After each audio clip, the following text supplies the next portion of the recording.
নমস্কার, আমার নাম তন্ময় ঘোষ। আপনারা দেখছেন ওয়েদার টাচ। যে মেঘলা ওয়েদার চলছিল তা 3-4 দিন ধরে যাবৎ চলছে। পুরোপুরিভাবে বৃষ্টি যে খুব বেশিভাবে হচ্ছে সেটা ঠিক বলা যাচ্ছে না, কারণ কিছু কিছু জায়গায় হালকাতর বৃষ্টি লক্ষ্য করা যাচ্ছে। এইভাবেই বৃষ্টি হয়ে থাকবে এখন 3-4 দিন যাবৎ।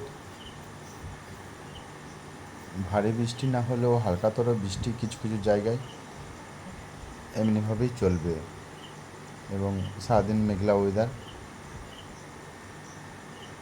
ওয়েদার একদমই নরম।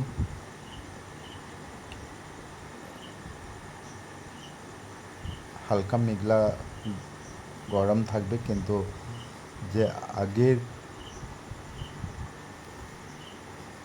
47-48 ডিগ্রি যে তাপমাত্রা প্রবাহ চলছিল তার থেকে অনেকটা রেহাই পাওয়া গেছে এই মেঘলা ওয়েদার বা বৃষ্টির জন্য।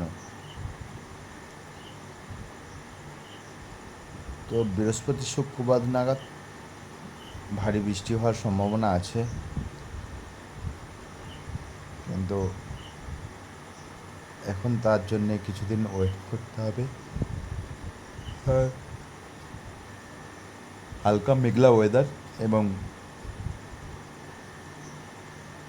হালকা বৃষ্টি এখনো পর্যন্ত সম্ভাবনা রয়েছে। আর মৌসুমের খবর এটাই যে বঙ্গোপসাগরের উপকূলে মায়ানমার, বাংলাদেশ এবং নেপাল, ভুটান এসব জায়গায় প্রচুর মৌসুমি বায়ুর প্রভাব দেখা যাচ্ছে। এইসব জায়গায় প্রচুর বৃষ্টিপাত চলছে, কিন্তু পশ্চিমবঙ্গে ধীরে ধীরে তা পশ্চিমবঙ্গ তথা ভারতে ধীরে ধীরে তা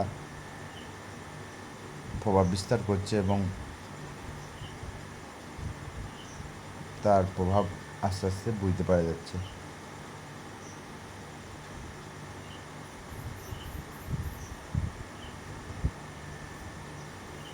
যে প্রচুর পরিমাণে আবহাওয়া 47-48 ডিগ্রি পর্যন্ত উঠে গিয়েছিল, তার থেকে অনেকটা রেহাই পাওয়া গেছে এই মৌসুমির প্রভাবে বা মেঘলা ওয়েদারের জন্য। মানুষ গরমের প্রভাবে প্রচুর ক্লান্ত বা পরিশ্রান্ত হয়ে গিয়েছিল। এই মৌসুমি বায়ু বা মেঘলা ওয়েদার আসার প্রভাবে তার থেকে অনেকটা রেহাই পেয়েছে মানুষ। তো বর্ষার দেখা আস্তে আস্তে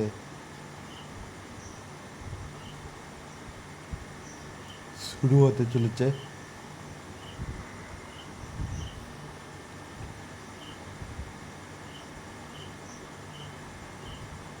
আর পরের সপ্তাহ নাগাদ ভারী বর্ষার প্রকোপ লক্ষ্য করা যাবে। তার চ্যানেল সাবস্ক্রাইব করবেন, লাইক করবেন এবং শেয়ার করবেন। আমি মৌসুমি বা বর্ষার আপডেট দিতে থাকব।